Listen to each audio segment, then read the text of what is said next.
Okay, everyone, we are going to get started.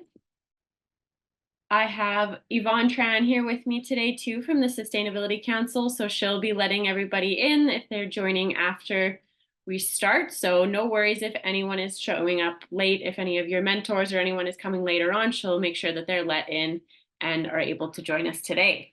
So thank you everyone for coming. This is our second art final presentation event for the 2023-2024 cohort.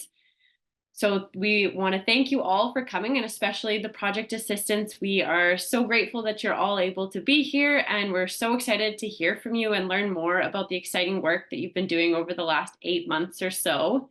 I believe we might have a few of the art PAs who were in the last final presentation event joining us today as well to listen in and learn. So if so, thank you for joining us as well. And mentors and guests, thanks for coming as well and for supporting our project assistants throughout this whole experience. They wouldn't have this experience without you. So thank you for supporting them and giving them all of your help and guidance and joining us today to really learn more about what the rest of the cohort has done and to support your project assistant throughout to the end. That's just fantastic that you're able to join us.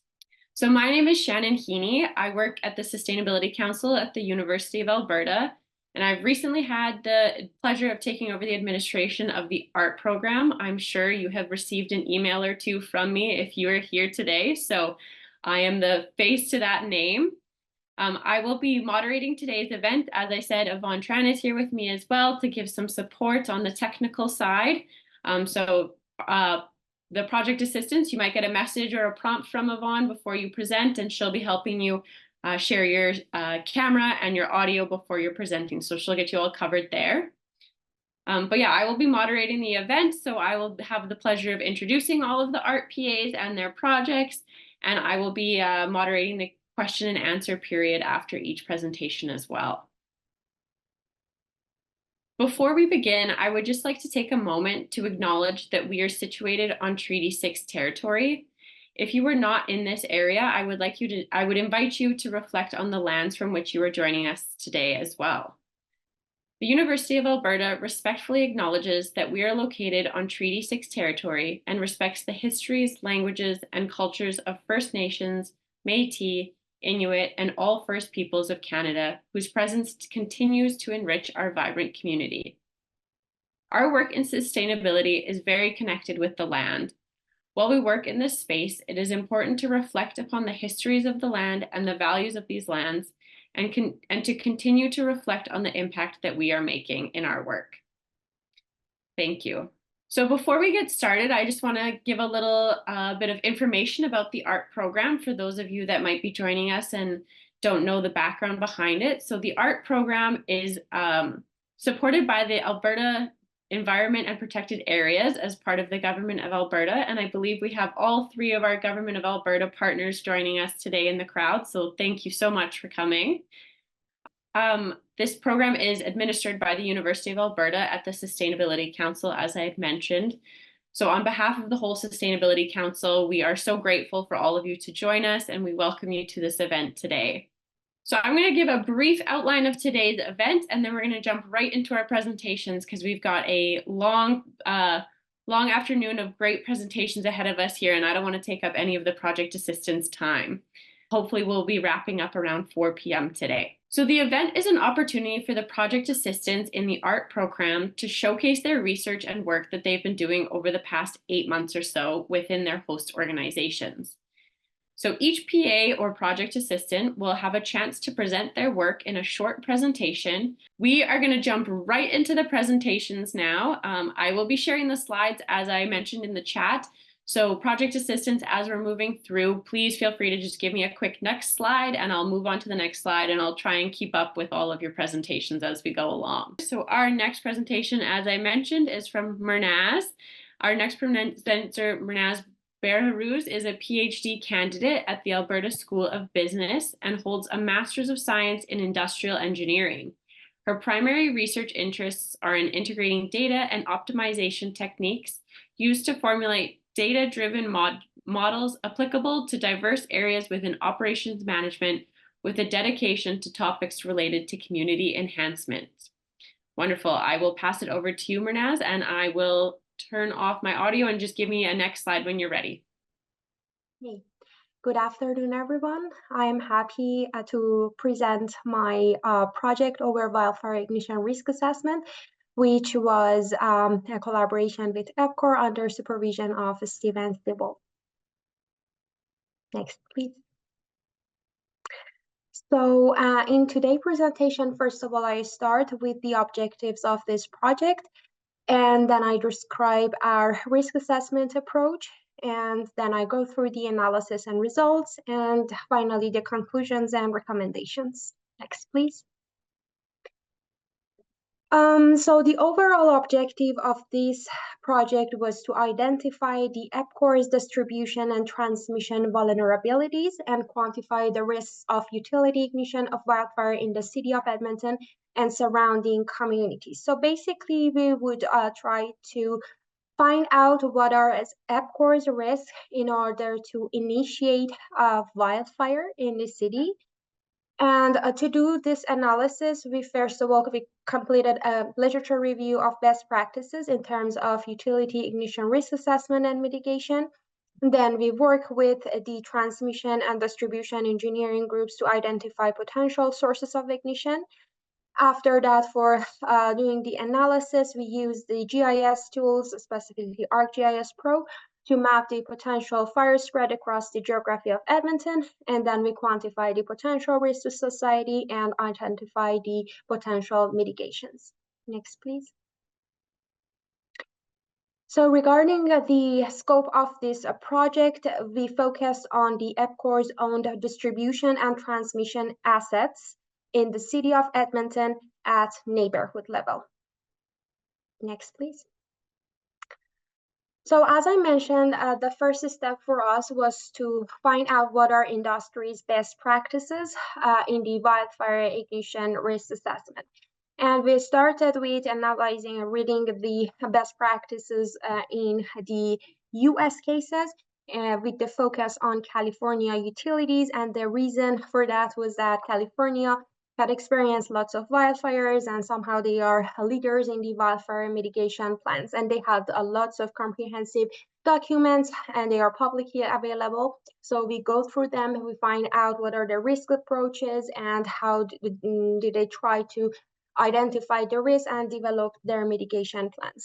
After that, we go over the Canadian cases. So first of all, we had this document called Utility Wildfire Mitigation Guide provided by Electricity Canada, which gave some recommendation and guidance for the wildfire mitigation plans for utilities in Canada.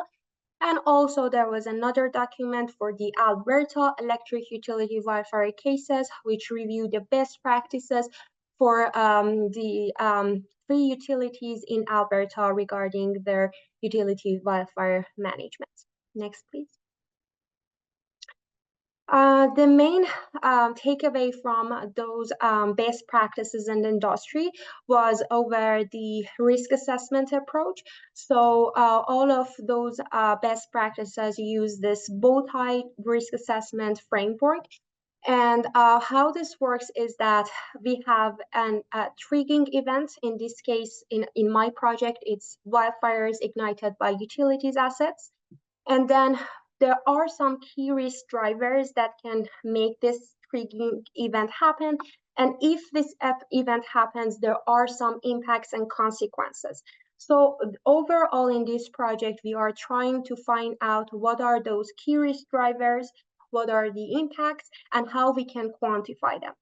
So on the chart that you can see on the up side of this slide, there are some categories over the key risk drivers that is suggested by all of those the best practices for utilities in the wildfire ignition risk assessment. So basically regarding the assets that they have, they try to find out what are the potential ignition, what are the potential risky assets that might happen because of contacting from an object or from the equipment failure, wire-to-wire contact, and some other reasons like vandalism and theft. So we tried to find out the potential ignition sources for the EPCORS distribution and transmission assets within these categories. And also then we try to find out what are the potential consequences. After finding these factors, we can quantify them. We have the likelihood and consequence side. We can multiply them and find the final risk for the wildfire ignition. Next, please. So with that description over the approach that we have for the risk assessment, we need to, first of all, identify what are potential ignition sources in EPCOR. What we did was that we held various workshops with field crew, engineering, and standard people. So we tried to ask them from their historical observations and their experience, what do they identify as the risky assets and risky working activity from EPCOR's distribution and transmission side that might be ignited and initiate a wildfire. And then we try to ask the next couple of questions so that we can quantify those potential ignition sources. We ask them how frequent these assets or working activities could cause a fire. It could be ignited and cause a wildfire. From the fires they have seen, what was the potential spread, where it happened, and what was the weather condition. And finally, we ask them what do they recommend as a mitigation so that we can control or prevent that risky events to happen. So after holding those workshops and identifying the potential ignition sources and quantifying the likelihood risk, which was the relative likelihood risk, we tried to relate them to the point asset, because at the end we want to map these potential ignition sources and we need to relate them to the map asset and aggregate them based on the assets that we have in different neighborhoods. Next, please. After doing that, we know that we need to somehow combine the proximity to vegetated area as well, because we know that for the same asset, based on the location of them, if they're close to the vegetated area, they are more prone to the fire versus to the ones that are far from the vegetated area.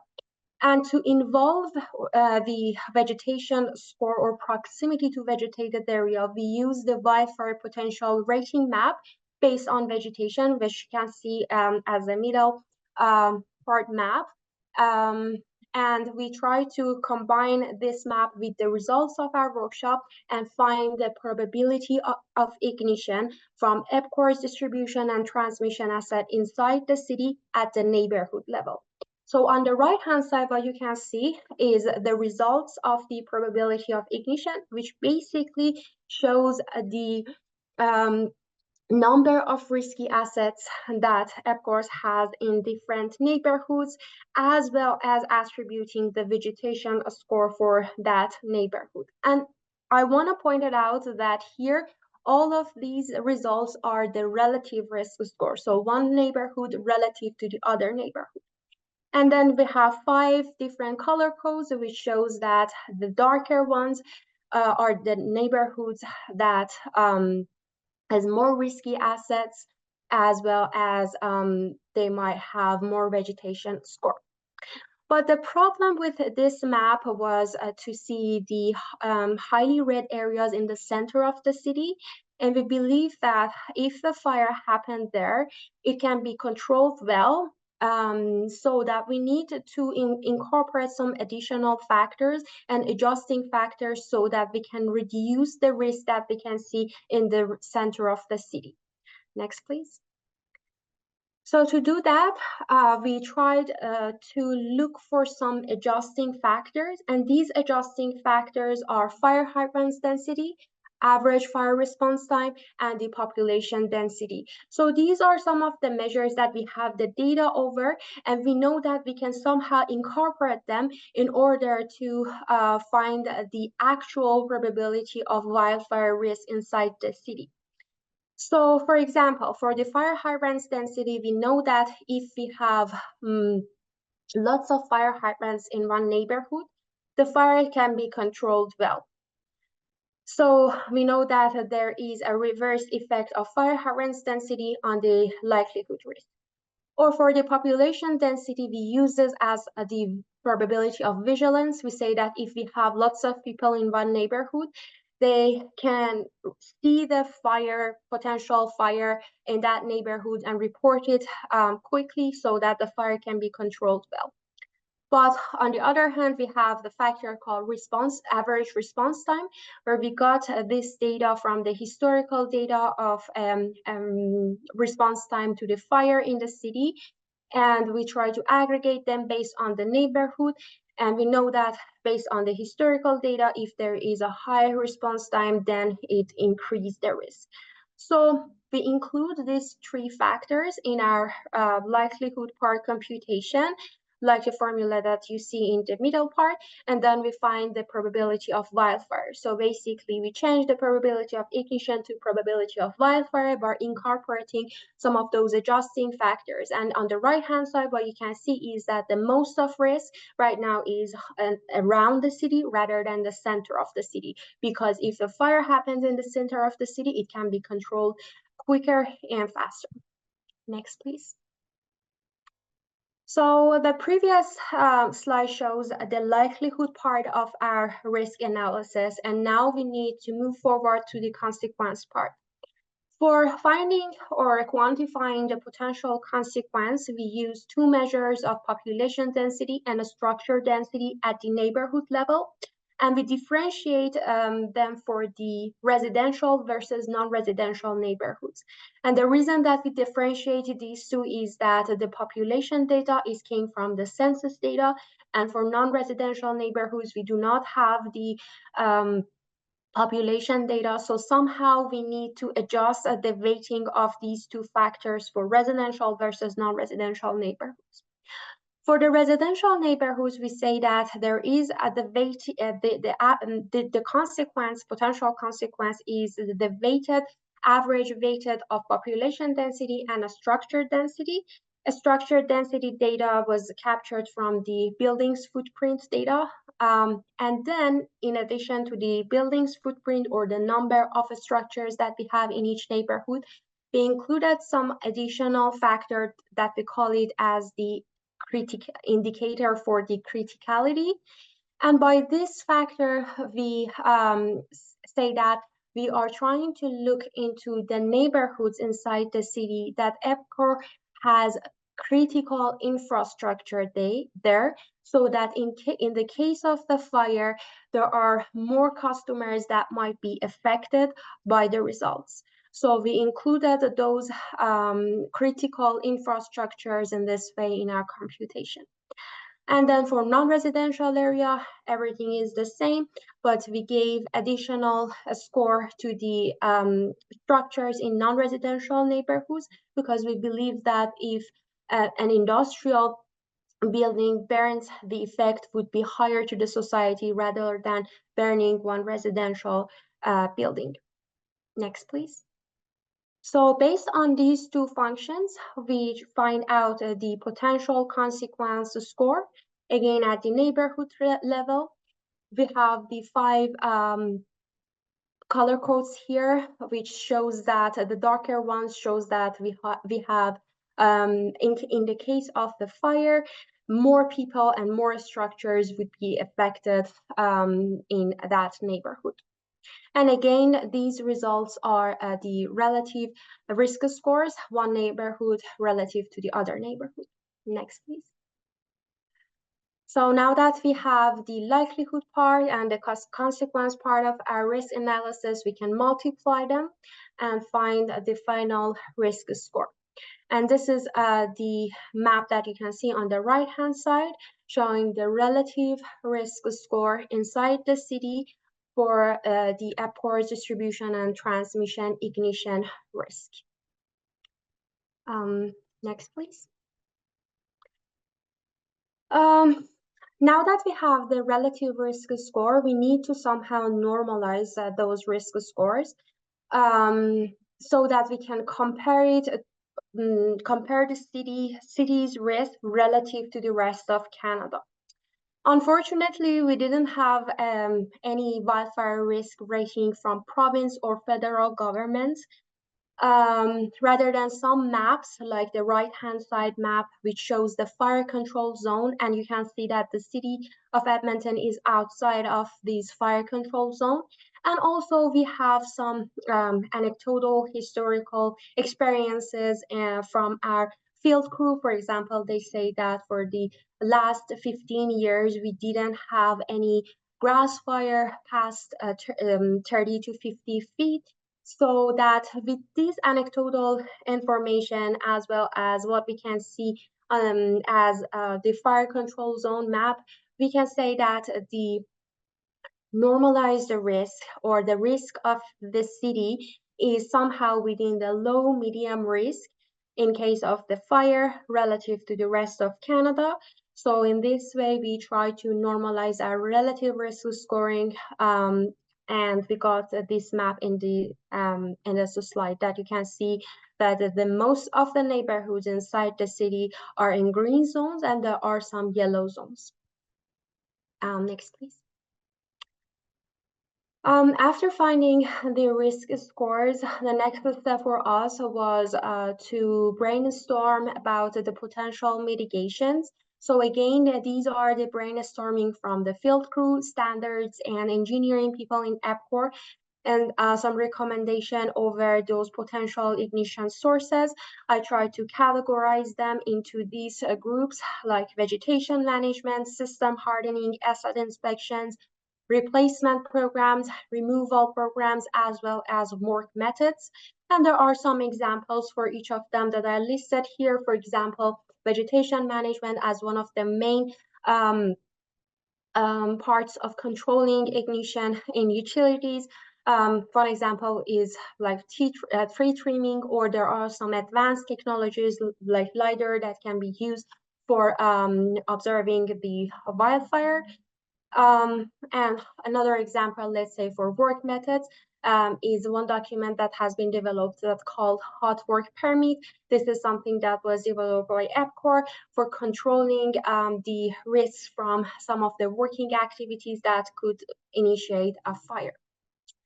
Next, please.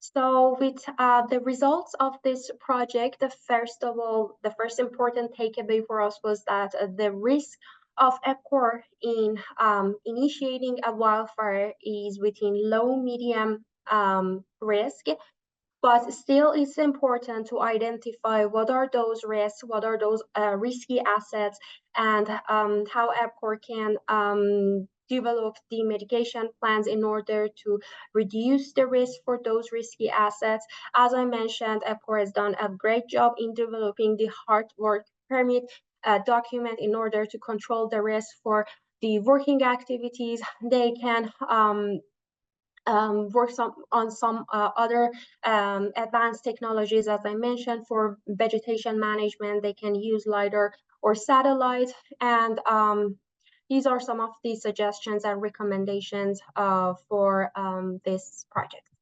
Yeah, and that's all. Thank you. Our next presentation comes from Tiana Links from the Bow River Basin Council, who has had the privilege of contributing to the organization's pivotal State of the Watershed report. Based out of Calgary, Tiana has immersed herself in the diverse array of adaptation initiatives unfolding within the Bow Basin. Her focus has been on climate adaptation storytelling, a mission aimed at elevating voices, fostering knowledge exchange, and enhancing capacity within the community. I am going to hand it over to you, and just give me a next slide when you're ready. Sounds good. Thank you so much. So thanks everyone for tuning in today. It's great to see everyone else's projects. My name is Tanea Links, and I've been working with the Bow River Basin Council for the past 7 months. I'm excited to be presenting to you today about my adaptation storytelling project. And I just want to say how inspiring it is to see everyone else's projects. It feels really good to be part of a big group like this. All right, next slide. So before we dive in, I want to express my gratitude for all of those who have helped me along the way. I feel so lucky to have the support of my mentor, Mike Murray, I am also thankful to the administrators of the art program, so Justice and Shannon. I'm honored to have engaged with esteemed water management experts, agriculture producers, and nonprofit leaders in the Bow Basin, who graciously dedicated their time to amplifying the message of adaptation. Next slide.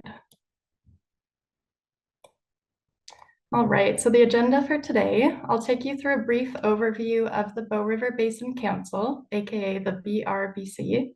I'll then introduce the project along with some other tasks that I undertook during my internship.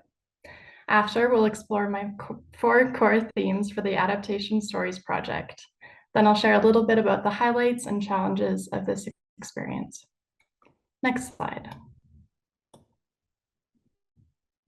All right, so for those of you who watched the first round of art presentations, some of this will look familiar. Like the Old Man Watershed Council and the Athabasca Watershed Council, the BRBC is one of 11 watershed planning and advisory councils in Alberta. You can see the basin that we represent highlighted in purple there. So the Bow River originates from Bow Glacier in Banff National Park. It traverses through the Bow Valley, Calgary, and the prairies, and then joins the Old Man River to form the South Saskatchewan River. With over 1.6 million residents, it provides vital resources and sustains diverse ecosystems and wildlife. The BRBC works to unify stakeholders across sectors and jurisdictions, fostering dialogue and action for healthy watershed. Next slide.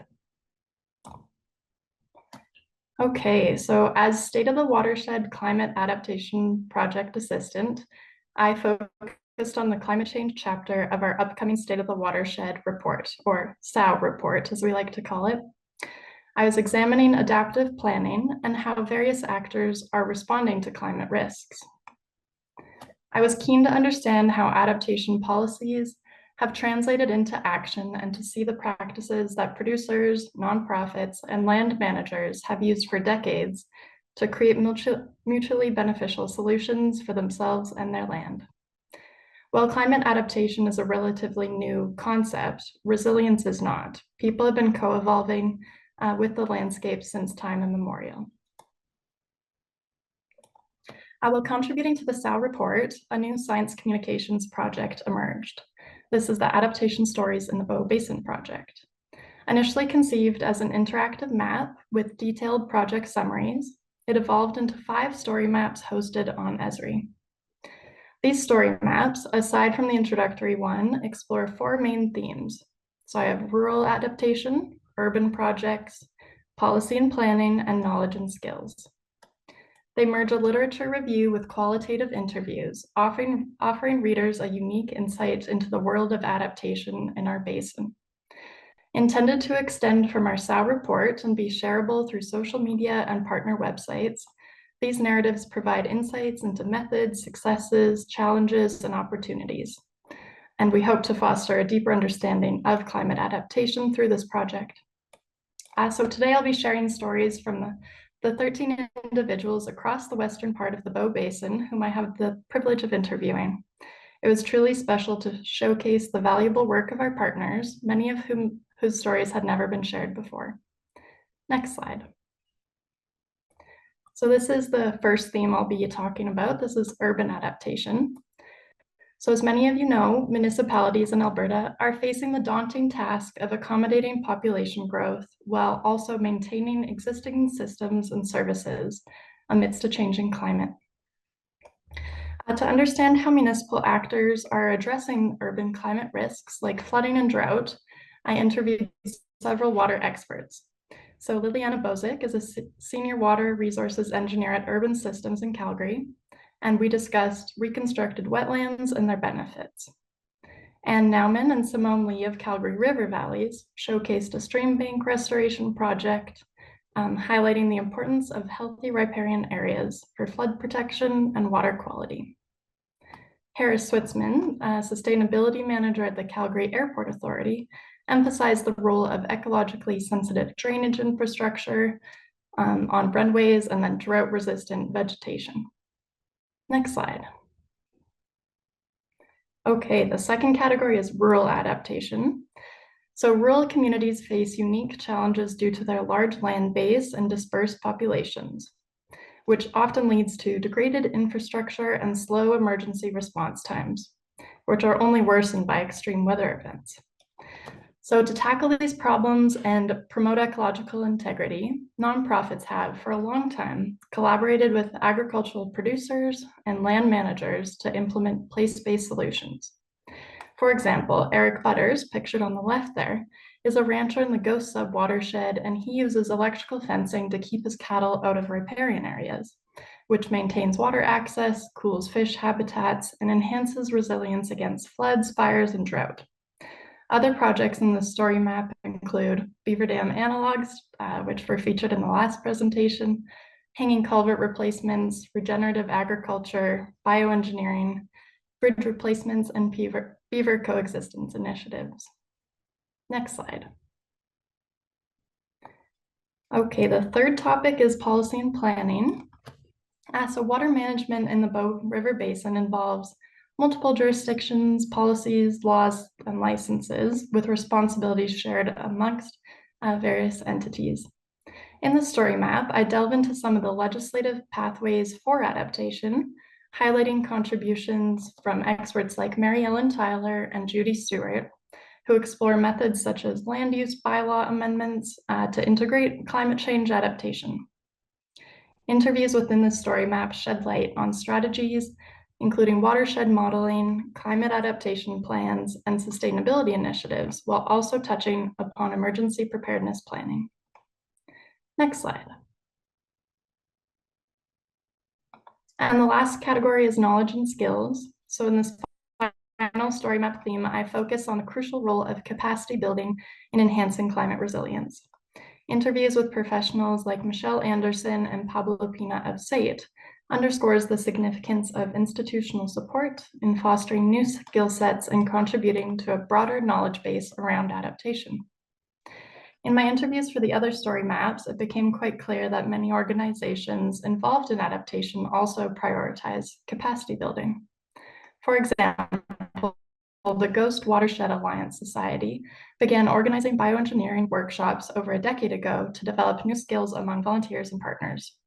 One of these volunteers was so inspired that he then pursued a restoration diploma, and now he leads these workshops, exemplifying the lasting impact of these capacity building efforts. Next slide. Before wrapping up, I just want to share some highlights and challenges for my internship. The networking opportunities were abundant, allowing me to engage with a vast group of water experts. From forums to workshops, I had the chance to attend various events and fostering valuable connections.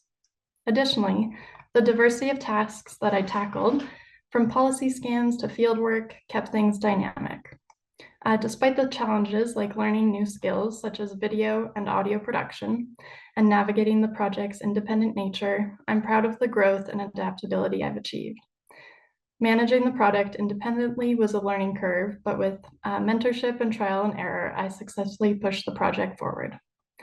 These experiences have equipped me with valuable skills for future endeavors. And next slide. So thank you all for sticking with me through this information overload. Well, I'd love to dive deeper into the interviews and show you the story maps. I'll save that for their release later this year. Well, thank you so much for your presentation and for answering my questions. And yeah, we'll all keep a lookout for those story maps that are coming later this year. Our next presentation comes from Shivani Pandey, who is an accomplished graduate student pursuing her second Master's in Science degree in Modeling, Data, and Predictions at the University of Alberta after completing an MSc in Applied Mathematics in 2018 from MSU, Gujarat, India. Shivani's current internship has allowed her to apply her machine learning knowledge to develop climate change adaptation measures and contribute to ANSN's goal of achieving energy sovereignty. I'm going to hand it over to you, Shivani. Hello, am I audible? Okay. I can hear you, Thank yeah. you. Thank you. Ababajdet, everyone. My name is Shivani. So Ababajdet means hello in Stony language. So I'm here to present my work along with mentor Dr. Huey Jones on ANSN climate adaptation strategy in aspects to culture, water, food, and energy. And I was the one who took care about the aspect of energy. Next, please. So before diving into how the project looked like, what are the aspects and everything further, I would like to give you a very small background of what Alexis Nakota Sioux Nation, that is ANSN, all about. So we all know that the relationship between Canada and ANSN became a bit complex after signing the Treaty 6 in 1877, as it prioritized economic and political growth over ANSN's rights. So, despite of the progress that the nation has right now, there still persist some colonial models, and in taking under consideration the climatic uncertainty that we are facing right now, so there is also ANSN which is wishing to have their own control in the destiny that they want to see. So here comes the Wakamne Science and Culture Initiative, which plays a very vital role as per me, that because it emphasizes to develop the need of ANSN for climate adaptation strategy addressing the four aspects: culture, water, food, and energy. Next, please. So we would go over the literature review, that is the motivation of renewable energy project. It came from achieving the energy security and affordability, in achieving the reduced energy impacts of diesel, and achieving the economic development, revenue, and employment. While looking into the motivation, we also came across the barriers and challenges. And the three main challenges that I suppose, as per our study, were regulatory and policy hurdles, the insufficient community engagement and knowledge regarding renewable energy, and technical and economic challenges in remote areas. So, on the right hand side, we can see that people are still trying their way hard to adopt the renewable energy like solar in any way possible. So on the top of the picture, it shows us that there is a healthcare center on which the entire roof is covered with solar panels, and on some of the pedestrian boards, we can see the small solar panels are installed, and that is just in front of the uh, Chief Arnazi School. So that would also motivate our youth to move or shift towards renewable energy. Next, please. So our main objective for this project is to research and identify the climate resilient energy sources and opportunities that will enhance ANSN's energy sovereignty and security, while minimizing the impact and risk to their people, culture, and traditional lands. So the main objective behind the entire project was to look under all the aspects, including culture, knowledge, and whatever resources we have as the nation, to preserve them and to maintain the environment sustainability along, and also to implement and to move towards a clean energy from the energy that we have right now. Next, please. So this was our methodology that we followed. So as we saw, we had literature review, and we also conducted community presentation and interview and some of the committee meetings as well. Then we moved towards collecting the data, analyzing it, and moving on to the results. So we will also be discussing all this in the further slides. Next, please. So for the community interactions that we had, it involved interview, it involved community presentation and committee meetings. So there were the three main major aspects which I considered to be important and were the only major concerns among the people. So it was climate change concerns. So just as in the previous year, we saw that there was quite less snow, which was like equivalent to no snow in the previous year, 2023, in November and December. So that was a major climate change, we can say, concern. So the people also followed that thing and analyzed that yes, there was less snow in the previous year. Also, the political and governance challenges is the one that they face a lot. And the third concern would be balancing modern technology and cultural preservation. So the people of nation thoroughly believe that culture and the modern technology should go hand in hand, which is also a great perspective. Next, please. So we had the data being collected, and as per the data, we have the population projections in on the left hand side and the energy demand on the right hand side. So as we can see, the trend of both the graphs goes like in the similar pattern. Reason being, as the population would increase, the energy demand would also increase. So I have built the projection of population till 2050 and so for the energy demand. Next, please. So this is one of the energy supply transition that we proposed that should be followed by that preferably can be followed by ANSN. That is, if we immediately switch to renewable energy, that as we know that it has a nature of intermittency, so it would be very difficult, and people, as per the reviews that we had among like interviews and everything, so they did share that the solar panels are not able to extract the exact energy that they would need in the healthcare. So this is the kind of transition we would prefer till 2050, like slowly and minimizing the use of fossil fuel and increasing simultaneously increasing the use of renewable energy could lead to clean energy vision by 2050. Next, please. So this was one of the kind of GIS projections, I would say, that we came up with. So the orange marking that you can see on the graph, it shows that that much land is required, which is about 2.6% of the land. Of the entire land that they have would require installation of just solar panels for the nation, and it would generate the energy which is equivalently required for the nation. And the red dot that you can see is the 0.17% of wind energy that would be required to fulfill the energy demand for the people of nation.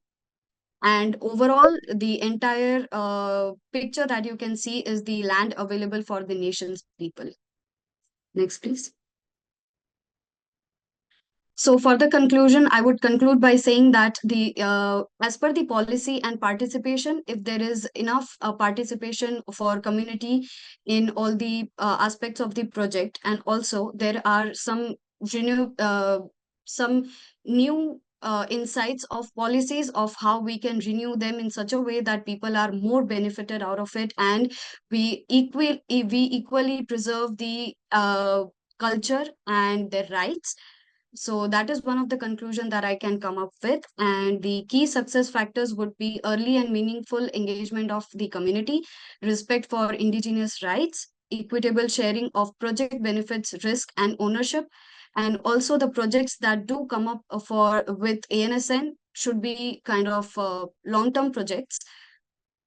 So yeah, that is how I would conclude the entire project with. Next, please. So this is one of my favorite slides, I would say, and I could not share enough. So on the right hand side, you can see is Senior Daniel Kutney, and I'm very grateful to him. He has been such a wonderful support to the entire project that has been with like 8 months. So this are the pair of earrings that you see on the left hand side are the pair of earrings he gifted to me as a token of as a love, as a symbol of gratitude. And I am greatly inspired with whatever thoughts he had, how they endure their culture, how they want to preserve it, their value, their importance. And I felt very homely when I just visited ANSN, and I still feel very homely whenever I go there. And back is the picture of me wearing those earrings as soon as he gifted me. So we conducted the entire interview session by wearing those earrings. And I would also like to thank my mentor, my team members, the entire NSN members. So being so cooperative and being so, it's very difficult to open their heart out and tell how they faced everything to dig out their past. So I feel very grateful that they gave us this time, their knowledge, their culture. They made us introduced to each and everything they could. So Ishnish, thank you very much. Next, please. And last but not the least, thank you to the University of Alberta and Sustainability Council, Shannon and Justice, and big shout out to Shannon as well. She has supported me till all my project time. Thank you very much to each and everybody. Okay, we're going to move on to our next presentation here. So our next presenter, China Friesen, is a University of Alberta graduate. She has a Bachelor of Arts degree with a focus on archaeology, but has always had a passion for agriculture. For the art internship, she was placed at Organic Alberta, a nonprofit that supports certified organic farmers across the province.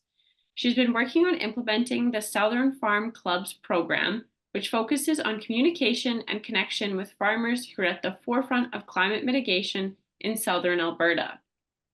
China, I'm going to pass it along to you. Sure, thanks, Shannon. So hi everybody. I am China Friesen. I was placed with Organic Alberta for my internship through the art program. And today I'll be presenting on the project I focused on, which is the Southern Alberta Farm Clubs. But before I begin, I'd like to thank my team at Organic Alberta, the University of Alberta, and the art program sponsor, Alberta Environment and Protected Areas. Thank you everyone for contributing to this great program and the development of students and recent graduates. Next, please. So as I've said, I'm China. And so I'm pretty excited to tell you about my project and a little bit about myself. So I chose to apply for this position with Organic Alberta within the agriculture sector because I just really do love farming. Going into my internship, my goals were to learn more about farming, make some connections, and also experience office life. Throughout my time at Organic Alberta, I've had various duties and tasks, with my one specific project focusing on communication with farmers through the Southern Alberta Farm Clubs program, which I will get into more detail in the next couple slides. So next, please. Before I dive into details about the project, I wanted to tell you all a little bit about Organic Alberta. So OA is a nonprofit organization that strives to represent and support organic farmers and the organic industry across the province to build a strong and sustainable and united community. And being a nonprofit, Organic Alberta operates mainly on grants for the collective good, and they value honesty, integrity, and environmental stewardship. OA operates remotely with in-person events and programs that are held across the province. So while I worked most days from home, I did have the opportunity to meet with farmers on the ground. And there are many programs that Organic Alberta offers and assists with, such as those related to things like seed security, general organic farming tips and tricks, conferences, programs related to specific crops, and also the programs such as the farm clubs. So next, please. For the majority of my time at Organic Alberta, I worked on getting the Southern Alberta Farm Club program on its feet. The farm clubs are delivered by Organic Alberta in collaboration with Canadian organic growers, and they're supported by the Calgary Foundation. The project spans from July 2023 to October 2024, and the grant that comes from the Calgary Foundation focuses on delivering 4 targeted workshops specifically designed to engage organic-minded farmers from the counties and nations surrounding Calgary. Utilizing a combination of in-person, virtual, and on-farm sessions, the farm clubs aim to harness the collective wisdom and facilitate peer-to-peer learning between farmers. This fosters connection, collaborative problem solving, and community resilience. So I planned, developed, and facilitated 2 sessions of the Farm Club program from start to finish with the help of my mentor. Our first session took place in person in January in Okotoks, and we had 13 participants. We had two farmer panelists who discussed what was new on their farms, and they answered questions from the audience. We also had a collaborative discussion section of the event in which farmers got into groups and brought forward problems that they were facing on their own farms. The general goal of the first session was just to get to know the organic farmers in the southern region so that we could begin setting a foundation for relationships. Our second session was hosted online in March, and this time we had a guest speaker who discussed the benefits of polycultures to farming operations, and then we had another question and answer period with the participants. So going forward with the farm clubs, obviously my internship will end before the program does. My colleague is taking over the planning of the third and fourth sessions, one of which will be an on-farm event at a participant's farm where people can see what is going on the ground. The farm clubs were a great way for me to connect with organic farmers that were already in Organic Alberta's network, and also those who were new to it, as well as get kind of a feel for the organic farming world. Next, please. So while that was my main project, I did have opportunity to engage with farmers elsewhere. I got to assist with other programs and events, most notably conferences. I assisted with tasks associated with the annual Central Conference that Organic Alberta hosts, and this took place in Sherwood Park in November. I helped organize things beforehand. I facilitated a few sessions, helped with tech support, registration, and more. I had the opportunity to speak with a lot of farmers at the event, get to know them. This was my favorite event that I got to be a part of at Organic Alberta. You can just feel the excitement for organic farming kind of everywhere. And just everyone I spoke to was so friendly and so passionate about what they do. And then in April, I assisted with our annual mini conference that takes place in Lacrete. I helped with deciding programming. I attended this event, and I assisted with writing a post-event report. There is such a huge, vibrant organic community up in Northern Alberta. So it was a pleasure to be a part of this event and see kind of a different side. Through being involved with Organic Alberta, I've had the opportunity to connect and visit with farmers in the north, central, and southern regions of Alberta, which I think is really awesome. Next, please.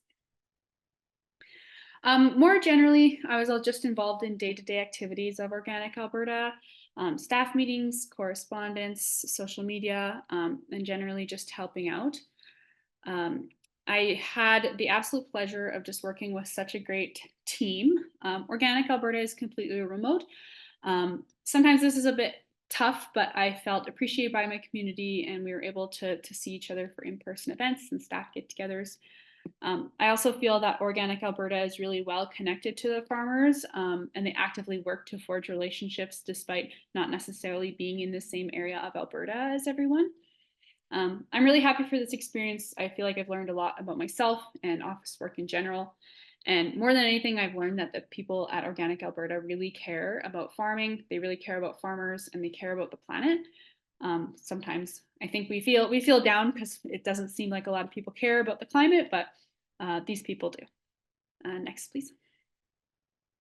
So we all know that the ART program works toward helping Alberta prepare for climate change, and I think that Organic Alberta is a natural fit for this as they support organic farmers province-wide.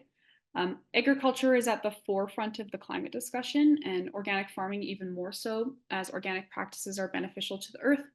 So during my time at OA, I learned in-depth information about what organic farming means, along with the four basic principles of organic agriculture, which are health, ecology, fairness, and care. So health refers to the motivation of farmers to increase soil, animal, and human health, as well as the health of the planet. Ecology works to farm in a way that imitates the natural way of the earth. Fairness provides dignity in the labor of farmers and farm workers, and similarly, care focuses on practicing farming in a way that protects health and the well-being of humans and the environment. All four of the organic principles keep in mind both the farmer and the planet, and then certifying bodies work closely with farmers to ensure that proper practices are being followed. So when a farmer meets organic standards, they effectively remove harmful chemicals from their immediate environment, improve soil health, and help to mitigate climate change. And to me, the ultimate way to perpetuate organic principles that help the planet is through communication. specifically peer-to-peer learning, both of which Organic Alberta strives to do through their Southern Alberta Farm Club program. And OA not only wants to perpetuate their own mission of expanding the organic sector within Alberta, but to ultimately encourage others to care for the planet. When a method of farming is more accessible and is done by other people, especially neighbors or friends, it's more likely that someone else will follow suit. And through this farmer to farmer learning in programs such as the farm clubs, Organic Alberta can perpetuate the goals of organic, which ultimately helps in climate mitigation. So I believe that Organic Alberta is solidly contributing to environmental adaptation and resilience. The sharing of ideas within the community, the peer-to-peer learning, and being able to see results on the ground all contribute to the flow of ideas between people and inspiration between farmers. And Organic Alberta relies on those relationships to make a difference, and will continue to do so through the farm clubs and other programs like it. Thank you very much. Wonderful. Okay, moving on to our next presentation. Our next presentation comes from Forrest Wells. Forrest is an urban planner that has a keen interest in sustainability and sustainable planning. Forrest was placed with the City of Calgary and has been working on a project titled Food System Resilience Program. I'm going to hand it over to you and you can start work on your presentation. Perfect. Thank you, Shannon. Can everyone hear me? Yes, we can hear you. Yes, yeah. Welcome to all in attendance today, and thank you for being here. My name is Forrest, and I am an urban planner helping with the development of the Calgary Food Resilience Plan, or FRP for short, specifically how incorporating Indigenous knowledge and decolonial perspectives into municipal policy can improve the resilience and climate adaptation of local and regional food systems. I did not have any background in Indigenous knowledge or ways of being coming into this project, so this work has been an enriching experience that I hope to continue to learn about and apply as I move forward with a career in sustainable city planning. Next slide. So food is central across almost all cultures. Sharing meals with friends and family builds and maintains our social connections and helps forge new ones. It connects us with our past and present culture, heritage, and ancestors, and it can connect us with our local lands and waters. When many of us here in Alberta sit down to eat, we often do not think about the massive modern global supply chain that has brought much of this food to our tables. The global nature of this food system means that it is vulnerable to disruptions across the globe, which then affect food availability locally here in Alberta. We have seen this in crises such as the COVID-19 pandemic and Russia's war on Ukraine, to say nothing of the long-term stressors climate change is putting on this system. This is all to say our food system is vulnerable. Minimizing this vulnerability and increasing the resilience of our food system means focusing on the 3 A's, ensuring that food stays available, accessible, and appropriate. To this end, Indigenous food systems and the knowledge held by the First Nations and Métis of the Calgary region, and everywhere really, offer principles that will help achieve these goals while promoting sustainability and helping heal Indigenous settler relations through reconciliation and decolonization. Next slide. The First Nations of what is now known as Calgary include the Apadosi Piikani, Amaskapo Piikani, Kainai, and Siksika tribes of the Blackfoot Confederacy, the Iyethka, Nakota, Wiskatabe, or Stoney Nakota, and the Tsuut'ina, or many people. Also calling this place home are the Northwest Métis, the Otipemisiwak Métis, Battle River Métis, Nose Hill Métis District 5, Elbow Métis, and Indigenous peoples from nations across all of Turtle Island. Just the name for the continent of North America, across many, but not all, Indigenous cultures who call it home. Since time immemorial on this land known as Mohkinstsis in Blackfoot language, Wichispa Oyate in Stoney Nakota language, and Gutsis in Tsuut'ina language, Indigenous peoples live in a reciprocal relationship of mutual respect with the land, always preserving the land as stewards and considering the effects of their actions by looking 7 generations into the future.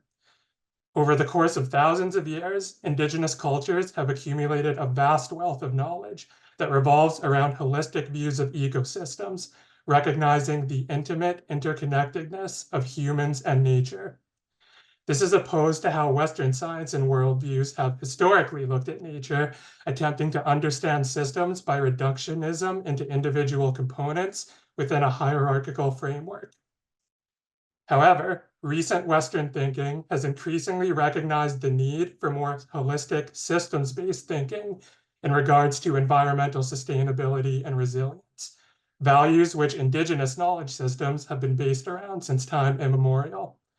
A considerable and expanding body of literature justify restoration of Indigenous ways of being to tackle climate issues, as well as more Indigenous-based management and stewardship matters, including food systems, embracing locally grounded, interconnected, multi-leveled, and holistic concepts from both Indigenous and Western perspectives. Next slide. At a high level, the purpose of my project has been to gather information on the integration of Indigenous perspectives and principles into municipal policy for climate adaptation and food resilience. Using keyword searches and academic databases, online news archives, and AI-assisted web searches, I compiled a list of relevant sources. The next step was to carefully read through these sources before summarizing their key points, themes, and action items of interest related to the project purpose. The final step involves synthesizing and condensing these into a more concise and digestible format for integration into the FRP, as well as my final art program report. The most relevant results from this process emerged in the form of 5 key thematic groups: the principles of Indigenous food systems, or IFS, barriers to IFS restoration, principles of government operation for IFS restoration, integration of IFS and Western foodways, and pushing for truth and reconciliation and decolonization. Next slide. These thematic areas were then summarized and incorporated into the City of Calgary FRP as a series of story boxes with the intent of providing Indigenous context and high-level guidance for the relevant sections of the FRP. It is my intent that the FRP and my report will help continue to build a more positive and reciprocal relationship with our Indigenous fellows, while opening up avenues for Indigenous input and management of our food systems and ecosystems, a much-needed injection of fresh perspective that will help build climate resilience in Alberta. Next slide. And that's it. Thanks to Christy, Saima, Abby, Jill, the whole City of Calgary Climate Adaptation team, who have been awesome, the sources used in this report and presentation, and of course, the Indigenous nations of the Calgary region and Turtle Island. And now we have time for... Okay, we will get started. So our next presenter, Noreen Authie, has a dual degree with a Bachelor of Science in Cellular, Molecular, and Microbial Biology, and a Bachelor of Arts in History from the University of Calgary. Throughout her undergraduate degree, Noreen has developed a passion for sustainability and innovation through projects, extracurriculars, and research on sustainable plastics, methane capture, and renewable energy, all targeting the climate crises. This led Noreen to her role as a project assistant at Quest Canada, where she supports the Net Zero Communities Accelerator Program and the Motivating Net Zero Action in Rural and Remote Community Research project. I will hand it over to you, Noreen, and you can start. Thank you so much. As introduced, hi everyone, my name is Noreen, and today I'll be sharing my experiences and contributions to Quest Canada, all aimed at empowering communities for a sustainable future. Next slide, please. Quest is a registered Canadian charity supporting communities on their path to net zero. Since 2007, Quest has been empowering community champions, advising decision makers, and facilitating connections to implement energy use and emissions reduction solutions. As a project assistant at Quest, I had the opportunity to support 2 projects. The first of which being the Net Zero Communities Accelerator, or NCA program. Next slide, please. The NCA program equips communities with the knowledge to develop and implement community energy and emissions plans. My responsibilities included assisting with the Smart Energy Communities benchmark assessments, benchmark webinars, and benchmark reports for various municipalities, such as the town of Salisbury in New Brunswick, the city of St. Albert, and the city of Lethbridge in Alberta. The Smart Energy Communities benchmark paints a picture of what a smart energy community looks like. And it also provides a powerful benchmark that Canadian communities can use to track their progress on their smart energy journey. I also had the opportunity to coordinate a series of webinars for the Prairies cohort of the NCA. Next slide, please. The cohort is comprised of 12 communities from Alberta, Manitoba, and Saskatchewan. Each month, I hosted a webinar aimed at educating and engaging energy professionals within these communities. Next slide, please.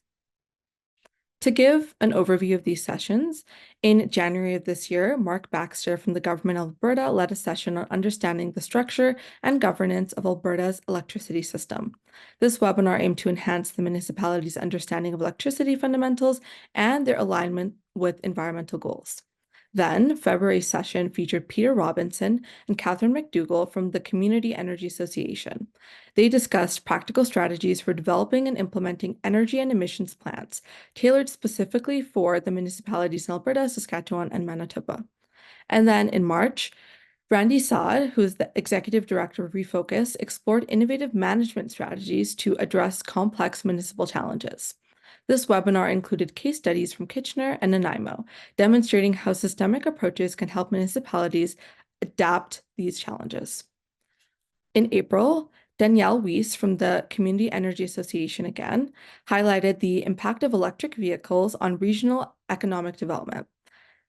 The focus was on the Peaks to Prairies electric vehicle charging network, emphasizing its role in fostering regional connectivity and growth, particularly in northern Alberta.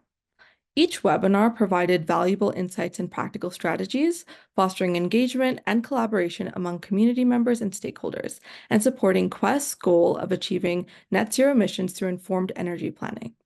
Next slide, please. Now let's dive into the second project I supported, which was the Motivating Net Zero Action in Rural and Remote Communities, or the Mensa Research Project. The primary goal of this research is to understand what motivates rural and remote communities in Canada to pursue net zero action and what barriers they face in doing so. This understanding is crucial for ensuring an inclusive and equitable transition to net zero for all Canadians, regardless of whether they live in urban centers or in rural areas.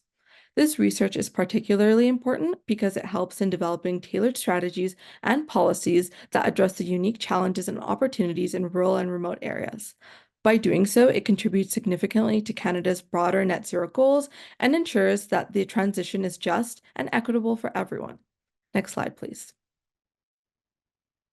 What I specifically worked on in relation to the Mensa project was the jurisdictional scan. The purpose of this scan is threefold. First, to evaluate existing policies both at the federal and provincial/territorial levels. Second, to identify any gaps and barriers that might hinder the progress of rural and remote communities towards net zero. And third, it's to highlight opportunities within existing policies or suggest new policy initiatives that could support these communities effectively. The methodology for this was compiling a comprehensive database of relevant policies, legislation, and regulatory frameworks, then organizing and cataloging this data to ensure it is accessible and usable for detailed analysis. Regarding the impact of my contribution, my work on the jurisdictional scan is important to providing a foundational basis for the Mensa project. It supports the development of informed strategies tailored specifically for rural and remote communities. Next slide, please. To summarize my contributions and the overall impact of the project, in supporting the NCA project, I played a significant role in assisting with benchmarking processes and coordinating the Prairies NCA Working Group webinars. These efforts were aimed at equipping communities with the necessary knowledge and tools to develop and implement effective community energy and emissions plans. Then, my focus on the Mensa project was to develop an understanding and also to support net zero action in rural and remote communities. This included conducting a jurisdictional scan to evaluate existing policies, identify barriers, and highlight opportunities that would cater to these communities. Next slide. Thank you all for listening. And I also wanted to give a shout out and thank my mentors at Quest, Seth Leon and Gemma Pinchin. Thank you so much. There we go. Can everybody see? Yvonne, can you see the slides here? Yeah, I can see it. Great. Okay, thank you. Okay, so our next presenter is Nikolai Semenov from the Resilience Institution. Nikolai has a background in geography and the social sciences and is passionate about food security and sustainability in and around Calgary. Under the supervision of TRI's research fellow Harry Penn, Nikolai is working with Picani Secondary School to develop a foundation for an organic waste diversion program that the students will establish and lead at their school. I will pass it along to you, Nikolai, and you can get started. Hello. Can everyone see and hear me? Yes, we can see and hear you. That's great. Thank you. Fantastic. Good afternoon, everyone. Yeah, as you mentioned, my name is Nikolai, and I will be giving a blanket description of an organic waste diversion program at the Picani Nation Secondary School. Before that, I'd just like to offer some acknowledgements. Thank you to Alberta Environment and Protected Areas for funding this program based on the prior presentations. I'm confident that that's a worthwhile investment for the future of climate-related work in this province. Thank you to University of Alberta Sustainability Council for orchestrating the program and partnering us with our host organizations, as well as a thank you to the Resilience Institute, especially their research fellow and my supervisor, Harry Penn. And finally, my sincerest gratitude to the Picani Nation Secondary School, as well as the Lands Department, for welcoming me into their space and collaborating on this project. Next slide, please.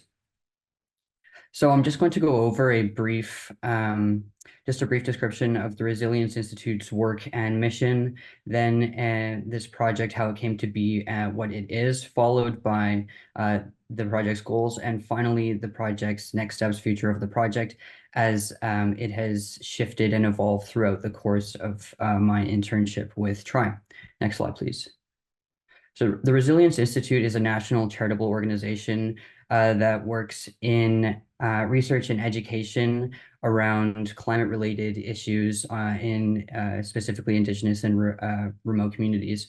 Work focuses on co-developing initiatives that weave Western scientific and technical practices with local and cultural knowledge. Multi-general engagement is a core tenet of TRI's work, as well as specifically for this project in question.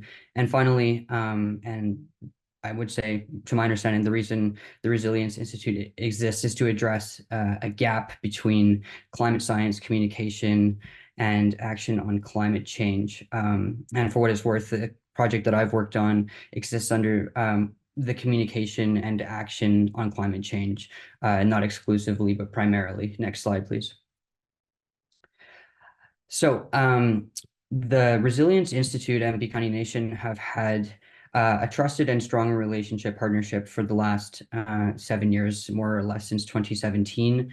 The Resilience Institute has worked with Picani Nation Secondary School in the past, and they've demonstrated a commitment to stewardship of the land and sustainability through projects such as ones relating to agricultural programming, planting and cultivating sweetgrass and other natives on campus.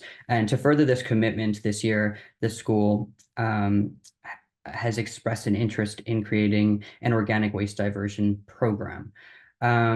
So effectively, this project has been to collaborate with students, engage with students, teachers, and the Picani Lands Department to co-create a low-tech project. I'm intentionally sparse with the details on the composting project as a whole, because the primary objective is that composting is brought to the school and it can be disseminated based on its success. The most important part of the project, or a most important part of the project, has been the fact that it is low tech, and that way it can support some of the central pillars of the project, namely it's scalable, it's repeatable, therefore accessible and equitable for all community members. And then the way that it weaves in circular economy initiatives will lend themselves towards self-determination. That's to say, regaining control over the land and its resources. Next slide, please. So the goals, of course, the primary goal of this project is to generate compost. With that, waste diversion will go hand in hand, mobilizing and working with the students will encourage stewardship of the land from a young age. Emissions reductions and economics from the project are closely tied. On the one hand, simply diverting organic waste from the landfill and creating compost will have measurable emissions reductions. And on the other, there'll be economic savings in the way of diverting organic waste from the landfill, reduced reliance on transportation as the Piikani Nation outsources its landfill waste to Pincher Creek, and then in the end, a valuable product in the compost. Next slide, please.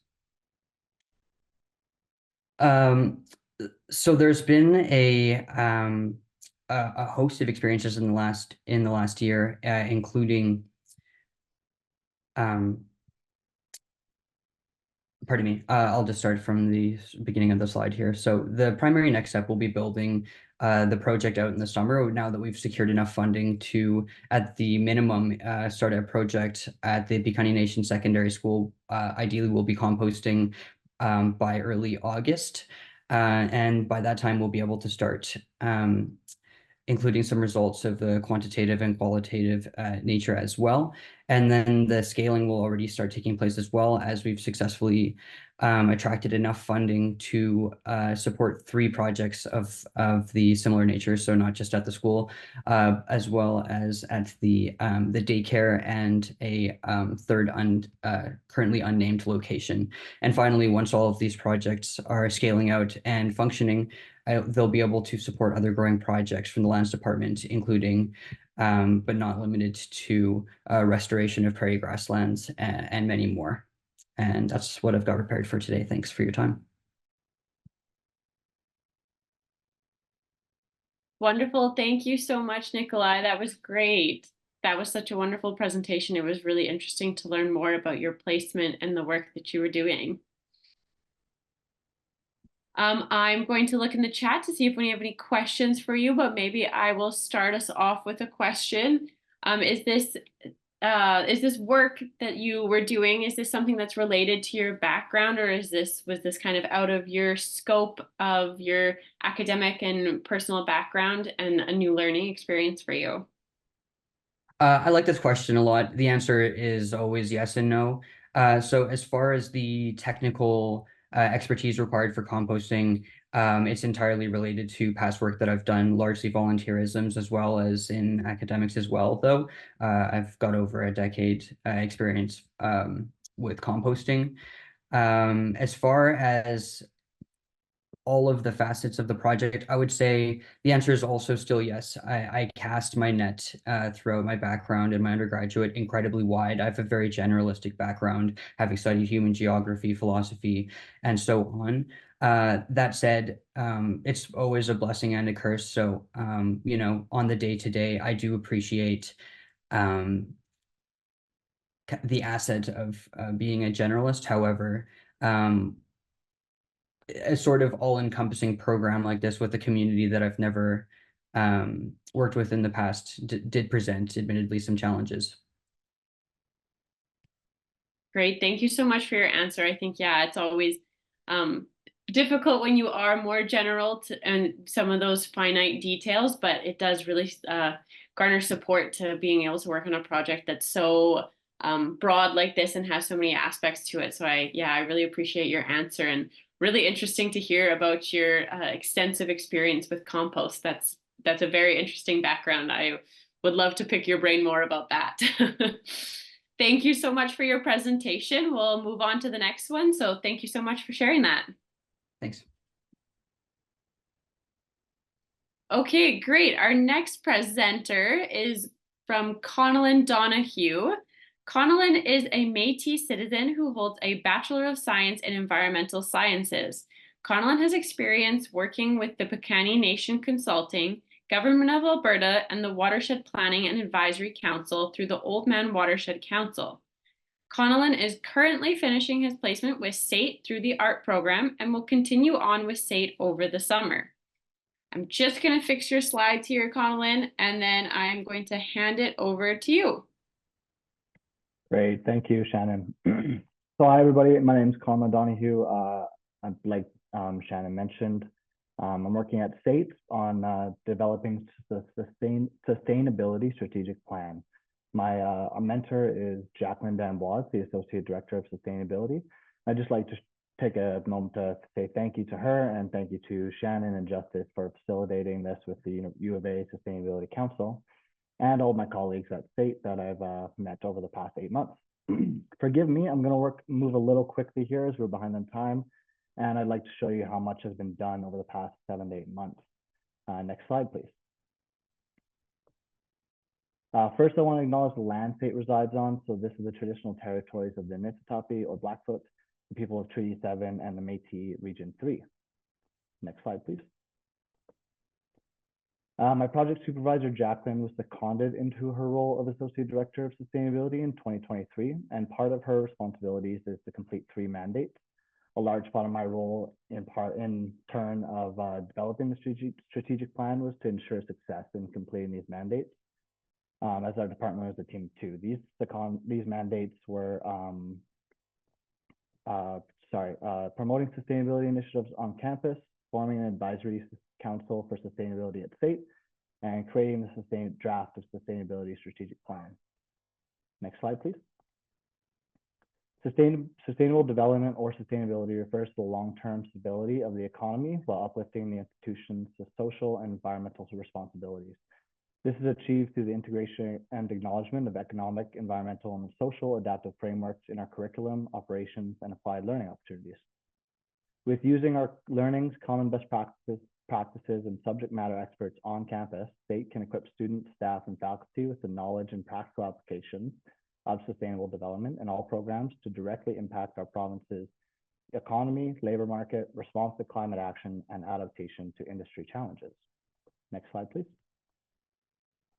Intersectionality is a crucial component of sustainability because it recognizes that social and environmental issues are interconnected and cannot be addressed in isolation.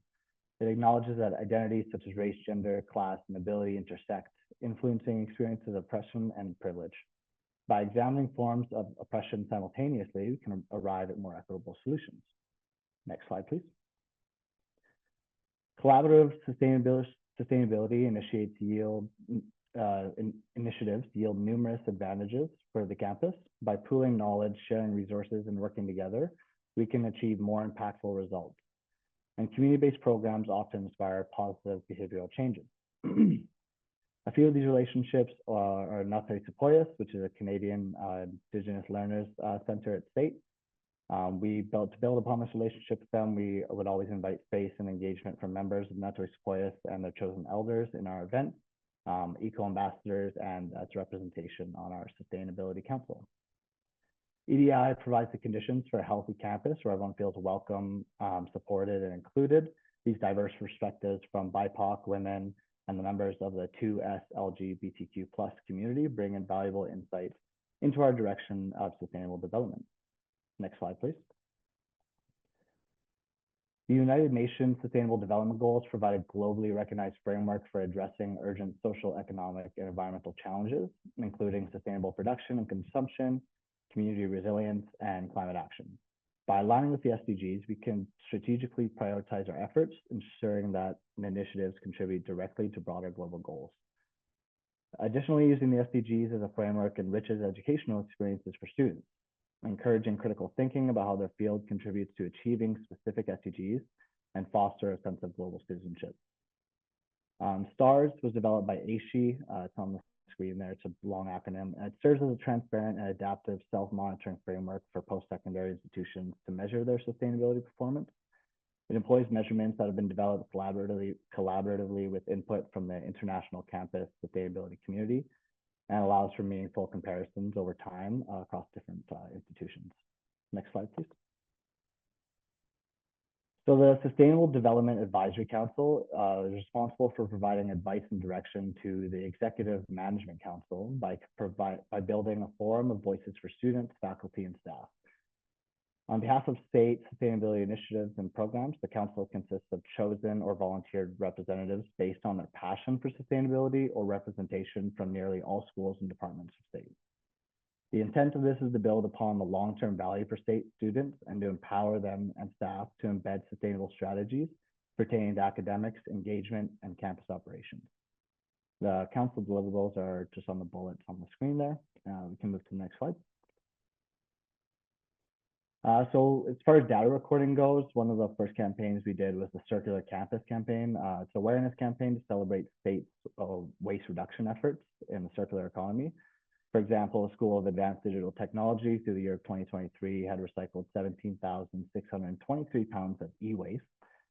We celebrate this achievement and share the progress with the community to congratulate the collective effort to reduce greenhouse gas emissions and waste via circular waste efforts.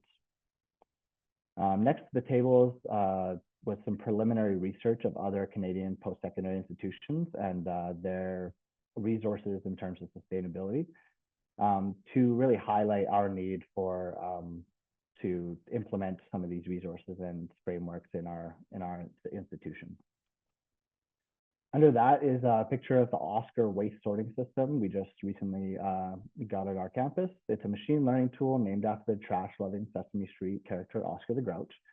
The technology uses camera and a sensor to sense and predict with very high accuracy what the piece of garbage you have is, and then tell you what the correct bin to put it in. This tool is an exciting, innovative way to track waste data, entice student engagement by gamifying waste education. This system alone facilitates change management, reduces costs and waste audits, and reduces landfill contamination. Below that, through this project, I've been recording initiatives dating from 2010 to present that align with the United Nations SDGs. This tracking is an ongoing process, therefore the dashboard will be continually updated as my work continues over the summer. But it really just highlights the great global efforts that state has been unknowingly contributing to.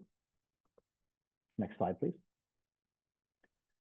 So the proposed institutional sustainability goals were proposed to the Executive Management Council and were developed in collaboration with subject matter experts across state in the setting of the Sustainable Development Advisory Council.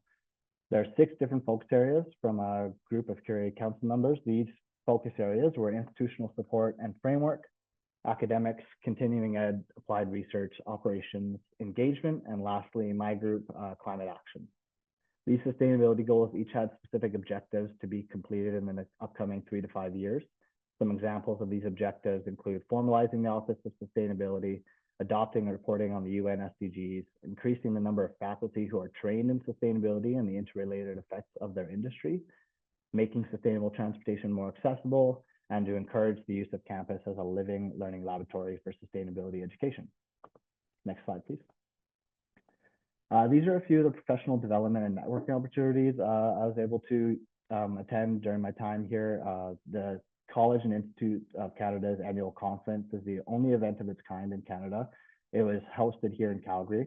It provides the ability for college and institute leaders and stakeholders from across the country and around the world to network, share best practices, and be inspired, shedding light on how colleges and institutes can maximize their potential to combat global climate change.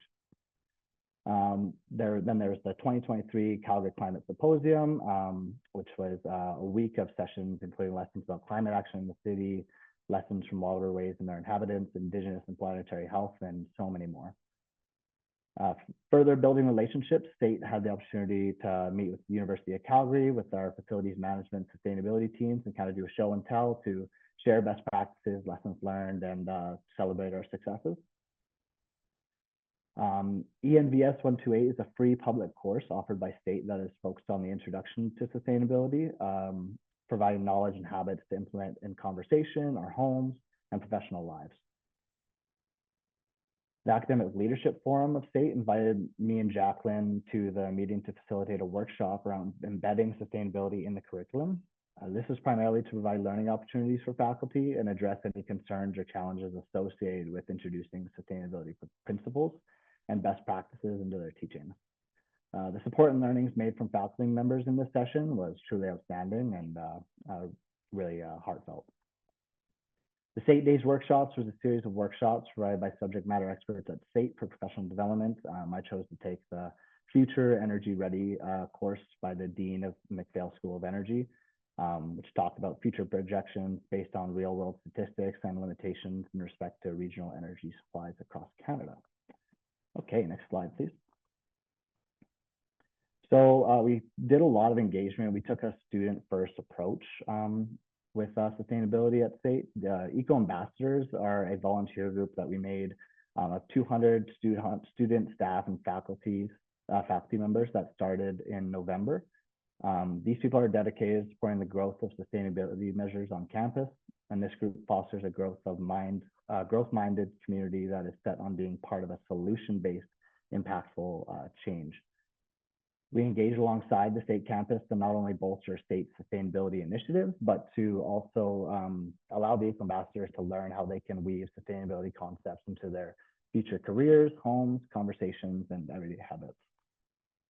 With the help of the Eco Ambassadors, our engagement events were a huge success, whether it is doing trash talking or waste education, volunteering at the CICAN conference, World Water Day, Earth Day, etc. There's numerous opportunities that this group jumped at to be a part of the solution to climate grief and sustainability. We rolled out various communication strategies to share our accomplishments, transfer sustainability knowledge and resources, and contribute to the change management process we were going through. Some of these strategies include internal staff and student forums, redeveloping our STATE sustainability website, which is still in progress, and our Eco Ambassador Microsoft Teams and LinkedIn group. We also had student capstone projects, which involve the students' cumulative learnings and skills developed throughout the program. We had the pleasure of guiding 2 capstone projects with environmental technology students and business students. One group worked with circular economy principles by running a clothing swap and donation service. And the other one worked on collecting knowledge of the intersections between managing a business and sustainability efforts through a survey. Different from that capstone survey, we also rolled out a student sustainability survey at the beginning of the year, which was one of the first initiatives that we rolled out, and it was very eye-opening. Next slide, please. So it's just a quick glance dashboard of that survey with an amazing response of over nearly 600 first-year students. We were able to prioritize our strategies and initiatives on campus kind of based on their responses. In coming years, this initiative will continue to investigate how these perceptions change with the annual influx of students. Next slide, please.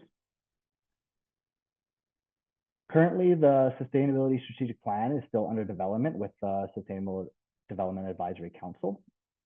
This process includes liaising and receiving consultation from the stakeholders and other related subject matter experts, careful reviews of sustainability data, research, and staff, student, faculty concerns. This work consists of assists the council to formulate the state's sustainability strategic plan. The Sustainable Development Advisory Council are collectively developing a meticulous roadmap, robust engagement plan, and reviewing key focus areas to concentrate state sustainability efforts towards over the next few years. The draft of the strategic plan will be completed for review by State's Executive Management Council in August 2024. Next slide, please. And just thank you to all the presenters as well. It's been really great listening to all your presentations and seeing what you've been up to. I'd also like to extend my thanks to the VP of External Relations at STATE and the VP of People and Culture for their advocacy and hiring me on to extend my work over the summer and into the foreseeable future. Thank you very much. We will be moving on to our next presentation. Our next presenter is Avi Mirha, who was placed with the Energy and Climate Action Department at the University of Alberta. and who worked on the project titled Campus Buildings and Climate Adaptation. So Avi, I am going to just fix your slides here, make them a little bigger, and I will pass it along to you. Awesome. Thank you, Shannon. Yeah, hi everyone. My name is Avi, and I was placed at U of A's Energy and Climate Action, where we work to lower the university's environmental impact. For the next few moments, I want to talk about my project called Campus Buildings and Climate Adaptation. This project basically focuses on using the results of a climate change risk assessment to then develop an adaptation plan for our campus infrastructure to make it more resilient. Next slide, please. So a little bit about the climate change risk assessment. This is considered to be an industry-wide standard for when we want to identify the likelihoods of hazards as well as the consequences that they may have on a building's components. These parameters are then used to assess an overall risk on the building. We want to use the results of this assessment to inform resilience measures for long-term success of the building's operations. A City of Edmonton economic analysis shows that climate impacts could increase by 8 billion by 2050s and 18 billion by 2080s. These include health costs, environmental costs, and financial losses. So here, there's an opportunity here of avoiding these future costs of inaction, which will almost always be higher than the cost of adapting right now. Lastly, this is something that's important to energy and climate action. Conducting a climate change risk assessment helps fulfill some of the requirements for green building certification, such as BOMA BEST, and that just gives us a better rating in some of these certifications. Next slide, please. So these are just some of the steps I took for this project. First was defining the project. This included the scope, selecting a building to run the pilot project on, as well as determining what time periods I'm going to be looking at for the future. Step 2 was collecting the data. This included deciding which relevant climate hazards I was going to choose, as well as which components were to be assessed for this assessment. Step 3 was the risk assessment, which included coming up with likelihood ratings and consequence ratings, and then combining those for risk scores. The risk scores did not cover current component condition as well as current adaptation measures. And to include that into a more comprehensive risk assessment, I then conducted a vulnerability assessment. Using these results, I then came up with a list of adaptation measures that I would like to recommend. And step 6 was the implementation, which is going to be out of scope for me. Next slide, please. So just a little bit about the project. The scope was to identify high-risk impacts of climate hazards on the building's components to ensure that the building can complete its expected life cycle through adaptation or resilience measures. Next slide, please. So a little bit about why I chose this building. I ended up going with CSIS, which, if you don't know, it's a Centennial Center for Interdisciplinary Sciences. This is a building that was completed in 2011, and it's a very expensive asset, which is integral to the university's operations of providing a high level of education as well as research opportunities. In fact, you can see it's home to the Department of Physics as well as 5 different research teams. Its research-centric profile is one of the reasons why I went with this building. Previous iterations of my project had looked at risk assessments for more classroom-oriented buildings such as Telecenter and Trefa Hall. And so for that, I wanted to consider a different profile. Another reason here would be that the foot traffic in this building is really high. We had around 870,000 visits in 2022, and as enrollment goes up, we're expected more visits, which just means that there's more exposure for the occupants of the building. Next slide, please. Next is defining what time periods I chose. First was the baseline time period. This was chosen because these were the conditions that were in place when CSIS was going through construction. Next is the near-term future, which is the 2050s, and then the long-term future, which is the 2080s. These were basically chosen to better align with the life cycle of the building, which is typically around 50 to 100 years. When we look at future projected data that was chosen for this project, we went with the high fossil fuel dependency scenario that you can see on the chart to your right. And this is basically the SSP 5 8.5 scenario. And the only reason this was chosen was because when we're doing a risk assessment, we want to make sure that we cover the worst case scenario, and this would be that. Next slide, please. So here were some of the relevant climate hazards. I chose this based on the building's location. So some things that we've seen recently affect our campus here in the past few years has been like droughts, intense precipitation, heat waves specifically. So these were all taken into account. There were other hazards that weren't considered due to exposure reasons. For example, river flooding was something that wasn't considered, even though the building is really in close proximity to the river. Due to the elevation differences, it does not sit on a designated floodplain. And so because we don't think there's going to be any exposure there, that wasn't considered for this assessment. And then these are the components that were chosen for this assessment, and they're very standard components. Some components that are out of the ordinary here are a special construction, which is the observatory. These are some observatory domes with really expensive instrumentation inside, as well as the landscaping around the building. And the occupants. I wanted to choose the occupants as a component just to kind of see what the impacts could be. Next slide, please. And so I conducted the risk assessment, and I wanted to do this quantitatively, so I used a scoring method for each of the factors that make up the risk. So that's the exposure, consequence, and the likelihood. The exposure is just whether a component will come in contact with a climate event, so a yes, 1, or a no, 0. So a component such as a staircase won't really have any interaction with the outside hazard, so that would be an exposure of no, and it wasn't considered.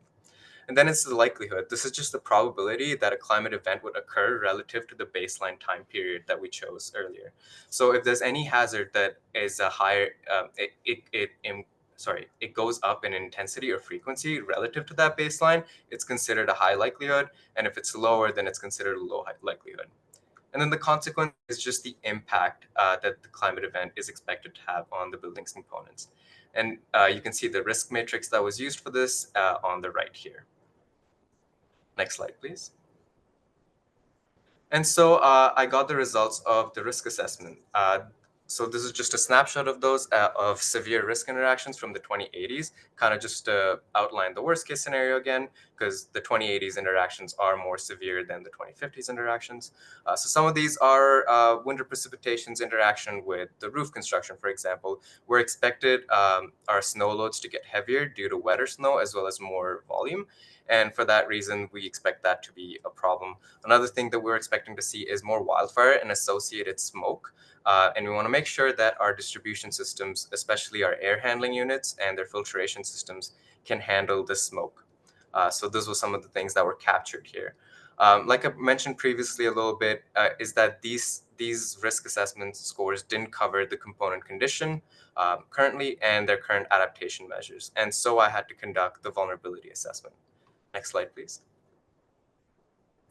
So the vulnerability assessment was considered using the matrix on the left. It basically found that the most vulnerable components in the building were the foundation, the communications and security systems, as well as the domestic water distribution systems. These had mostly to do with the current condition of them. For example, the foundation had some cracks on the northeast corner of the building, which can cause issues, especially with freeze-thaw cycles. The domestic water system had some heaters that needed replacing, some piping that was rusted, and some insulation that was damaged. So for those reasons, these were deemed most vulnerable. And so I wanted to combine the results of what was most vulnerable and what was most at risk. And I combined those to come up with a priority list of components that need more of an immediate reaction. So these were roof coverings, roof construction, landscaping, occupants, and exterior doors. Next slide, please. So here are some of the adaptation measures that I wanted to I came up with and wanted to implement to better handle some of these priority components. So first is the heat-related hazards. I wanted to recommend measures that focus more on using vegetation in order to reduce that heat island effect, kind of favor that vegetation over concrete because it's going to be better for cooling. So those are some of the, as well as ensuring electrical and cooling systems that can reach their peak demand. So an example of a measure here would be using green roofs or facades to make sure that there's less heat gains on the building and more cooling through evaporation because of the water that they hold. There's other upsides to this. You can also combine them with photovoltaic PV panels, solar panels, and they actually have a combined beneficial effect of improving the PV's efficiency by around 4%. Next is the precipitation-related hazards. Measures here really focused on increasing that water infiltration into the soil to prevent pooling and flooding, because that it will cause more damage to the components. Another thing is currently all our stormwater runoff goes into the storm system, and then it runs off into the river, and that is a source of a lot of pollution into the river. And so to mitigate that, you kind of wanted to increase the water infiltration straight into the soil just as it's coming in. And so some of the measures that can improve with that is using pervious concrete, which allows for that water infiltration while still maintaining the stability of concrete, as well as loosening some of the soil around your building and adding in compost, which basically helps with retaining that water a bit better. Next slide, please. For wind-related hazards, my measures focus very much on preventing damage to the facade. I've recommended conducting a computational fluid dynamics wind modeling to determine which sides of the building are most at risk of wind loading. And then once we have the results of that, we want to implement measures that can help reinforce the structure a bit better. These include using hurricane straps and clips, which basically reinforce your roof to the walls and prevents uplift. You can also use storm hooks, which basically prevent wind from blowing your doors inwards or your windows inwards and causing a pressure differential. Another important measure here was pruning maintenance for trees. We found out that a lot of the damage to the buildings during severe winds was due to debris, and especially the trees around the building. They have limbs that fall off, and they damage the facade. So one of the measures in my engagement with some stakeholders was pruning maintenance, where they go in, they look at some of these trees and branches that are already weak, and then they proactively just remove them, and that can mitigate that risk essentially. For lightning, most of my measures are focused on ensuring that the protection devices against lightning are working as intended, and that's because most buildings come with the expectation of having devices that protect against lightning. So, for example, here I would recommend assessing the capacity of the lightning rods and making sure that they meet the adequate voltage capacity, and if not, upgrading them.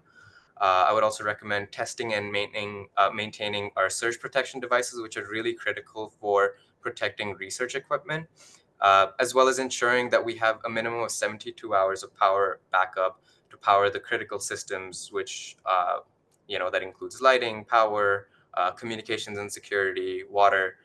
So yeah, that's what I have there. Next slide, please. Next, we'll look at freeze-thaw cycles. Here, the measures focus on preventing damage from the cracks. And so one of the main things you can do here is inspecting the foundation and the structure for cracks, and basically being proactive about it and trying to fix that before it widens up a bit more. And there's other measures here too. We can install heat trace systems in gutters, which will prevent ice blockage and better improve flow. We can also use materials with high thermal mass for our future building consideration. This includes natural stone or bricks. What they do is they basically just hold that temperature for longer, that heat for longer, and it causes less volatile changes in temperature, which is inherently more resilient for the structure. As well as you can use low water content concrete, which since water is what's causing that freezing and thawing, this will help with that. For wildfires, most of the risks were associated with the smoke and the associated air quality. And so the measures here will just focus on reducing that impact, especially on the occupants and especially those that are more vulnerable and with respiratory illnesses. Some of the things I recommend here are fitting our air handling units with HEPA filters and electrostatic precipitators, which can really limit that particulate exposure. I would also recommend offering free N95 masks. We did something similar during COVID, where we just offered these to those who were vulnerable, and it was a big success. So I would recommend conducting something similar to this. Lastly, this is a measure that will help with some of the other hazards as well, and that's modifying our very large lecture theaters in the northeast corner of the building into large refugee rooms, and just to double as refugee rooms. Think of it as an indoor muster point for when the outside is too dangerous. And this can be done by improving the cooling capacity of the rooms, installing water fountains for times of droughts, installing those HEPA filters in the filtration system, and also making sure that the structure is strong enough to resist wind, tornadoes, and storms, essentially. Next slide, please. And the last measure here is drought, and this one focuses entirely on water conservation. A lot of the area around the building is there's a lot of grass there, and one of my measures would be to reduce some of this grass in favor of native plants, which are inherently more drought resistant. The point here would be that this would require way less resources in time as well as water, specifically to maintain, because they can basically survive just on rainfall. Furthermore, they also help improve native biodiversity. So that's another plus for that. Some other measures include having sub-meters for all our labs to basically pinpoint areas of overconsumption so that they can be targeted and kind of lowered after that. Upgrading all our fixtures into more efficient fixtures, recycling our gray water from sinks and tubs to be used for irrigation or for toilets for flushes. As well as rainwater harvesting. So one of the measures for precipitation was basically disconnecting the rainwater sewage system from the main sewer lines to prevent backflow, and instead connecting them to rainwater harvesting barrels, which basically means that you'll have a source of non-potable water for times of droughts, which can be really beneficial for irrigation, as well as if there's excess water, you can slowly start recharging groundwater with it. Or if there's times of heat waves, they can be sprayed upon the building's roof and their building's walls to induce cooling through evaporation. So there's a lot of options there. Next slide, please. So here are some of the final takeaways from my presentation. This project was just supposed to be a pilot for what can be done university-wide for all buildings. Something that's in the works here is a climate change risk assessment template tool that I'm building to basically streamline some of these future assessments and also assign a single weighted score for each building so that they can be compared to each other and determine which one needs more immediate action and which one's more of a priority. Starting 2024, all federal infrastructure funding programs have started taking resilience into account. So conducting risk assessments and having adaptation plans like this would be really beneficial for when the university is going to the federal government to ask for funding. Another financial incentive here would be that our insurance costs will likely reduce over time due to reduced claims because of that built resilience. And so, yeah, lastly, I just want to say that we want to avoid future costs of inactions by acting as soon as possible so that we can support our campus community. Thank you so much, everyone. I would like to thank Alberta Environment and Protected Areas, the Sustainability Council, my mentor, Morgan Butler, and the rest of the Energy and Climate Action team. Okay, we are on to our final presentation from cohort 4 of the art program. So our final presenter is Carmen Hamill from NATE. Carmen was placed at NATE and worked on the Northern Landscape Sensitivity Atlas. I'm just gonna flick over there. Okay, perfect. Carmen, you go ahead and just give me the go ahead to advance to the next slide. Okay. Hi, everyone. Thanks for sticking around. My name is Carmen, and the last 8 months or so, I've been a project assistant working on the Northern Landscape Sensitivity Atlas at NATE, being supervised by Dave Blaine. This project is based out of the Saatchi region in the Northwest Territories in collaboration with the Saatchi Renewable Resources Board. And this is a 3-year project, and we are currently in year 2, which is the data management phase. For starters, I get asked a lot, like, what exactly is this project? So I will do my best to explain it in simple terms. Next, please. So think of it as a printed atlas, like the 2005 atlas, pictured on the screen here, that integrated multiple sources and combined maps and related maps or data information into one place. So here are 2 separate maps from the 2005 atlas showing fire history and permafrost extent. If you can just do a next. Yeah. So just by looking at this, you can probably tell it'd be really difficult and time consuming to see where the fires and permafrost designations overlap. Next, please. The difference in that the atlas we're building is an immersive web-based resource, integrating interactive functions to explore where data sets from natural, social, and built environments intersect. So this is just a quick example I made. The shaded area is the Sahtu region. The red areas are active fire perimeters provided by Esri Canada. The red shaded areas are historical fires provided by the Government of the Northwest Territories. And the colored areas are the classifications and percentage of permafrost from the Permafrost Atlas of Canada. Next, please. So there's so much data that exists for the NWT, but they all sit in different silos, which is a collection of data held by one group that is not easily or fully accessible by other groups. So we're pulling open sourced and community approved data and showing it in the same place.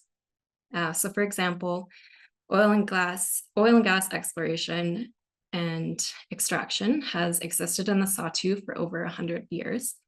One thing of concern is that there are a ton of abandoned wells and sumps, especially some of which may be seeping into the environment as permafrost areas thaw.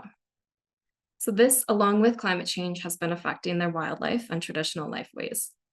We also know that climate change disproportionately affects the north. In the previous example I showed with wildfires, which are a result of climate change and permafrost, you can see where they intersect. And something like this is important to the Sahtu people so they themselves can identify areas of present and future concern. Also, by design, the atlas can be templated and used in other communities and regions. So far, communities in the high Arctic, as well as other Indigenous communities across Alberta, have expressed interest in developing this tool in their own areas. Next, please. So my major role this term has been translating data sets, some of it in old and outdated formats to make usable in the atlas. I want to reiterate that this is the second year of the project in which the main goals were to review, transform, and catalog existing data. So I reviewed and processed a lot of legacy data collected from the Sahtu Renewable Resources Board office in Toledo in NWT. And the atlas is being built using Esri's ArcGIS software, and much of that legacy data was created using now retired applications like the ArcMap that's on the screen. So I processed this decades old data and converted it into a format readable with today's systems. Next, please. After I did this, I was able to sort through all of the files and categorize them into these 8 categories that you see here. Next. And another major thing I've been doing for the last couple of months is transcribing community meetings that have been recorded since around 2006. And I have hundreds and hundreds of pages of transcriptions that communities can now use to search and review. Next, please.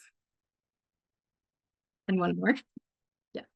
Lastly, Dave and I were invited to Toledo to attend in-person community meetings regarding last year's research into permafrost and wildlife tracking. And this was an opportunity for them to get to know me and vice versa. And also to better understand what the concerns of the community are with their wildlife and permafrost. Next, please. So this is a demo from some students that we were very lucky and fortunate to collaborate with from Nate's Bachelor of Technology program and Sate's Bachelor of Applied GIS program to help us identify and develop best use methods for extracting, transforming, and loading the data into the atlas. These groups have provided invaluable support in coding, programming, and automating the atlas's core data management and publishing workflows. My role here was to help coordinate these diverse teams, ensuring they could collaborate efficiently and supporting them as needed. Okay, next, please. So some of the key takeaways I've gotten through this project have been how to work with old legacy data and transform it into usable formats for current softwares. I made unstructured data searchable and queryable back into the community. Things elders and knowledge holders have said who have since passed away can be easily searched rather than being stuck in an audio hard drive. And this project has allowed me to create relationships with numerous Indigenous communities and organizations on how to engage with them in culturally appropriate ways. I've also gained an incredible amount of insight into how climate change is affecting the North and the people who live there. Next, please. So as I mentioned before, I had the privilege of going up north and engaging with the communities in person. A key talking point, of course, is climate change, and I learned that each community has different concerns and strategies for trying to combat climate change. For example, Toledo, whose main concern is land use management, has a strong Fire Smart program, and they've come to understand that there is a need for new and different approaches to fire management so that they can mitigate massive burn events like what was seen last summer. Next, please. Another example is Fort Good Hope, whose concern is water quality affected by the industrial effluent flowing downstream from Norman Wells. And they've prioritized their Guardians program, which trains youth in scientific and culturally informed environmental monitoring and stewardship. Through this, the next generation is learning to care for their environment with new and effective tools to manage and advocate for their lands. Next, please. And for more of an overall sustainability approach, crime rates across the NWT have been steadily increasing for the last decade. So like the sign says, kids who hunt, trap, and fish don't mug little old ladies. This emphasizes the importance of keeping the community engaged with their culture. And yeah, so fast forward, this tool can be ported and customized to any municipality or jurisdiction and can be tailored to the long-term vision for said community. So the communities I just mentioned can adjust layers and settings relative to climate change, fires and water quality, or crime statistics to determine which subject requires their main focus. And I'd just like to thank Dave at NATE for providing me mentorship through this whole thing, and the U of A for allowing me to be here. Wonderful. Well, thank you all for coming today, and thank you all to our presenters. Thank you to the project assistants for all of your work and your mentors for supporting you along the way. We just cannot thank you enough for all that you have done for the art program.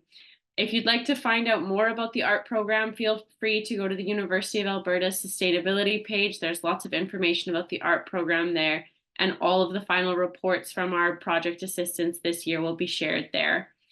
So thank you, everybody. We're ending 1 minute late, which is not too bad. So thank you all for coming, and have a wonderful afternoon.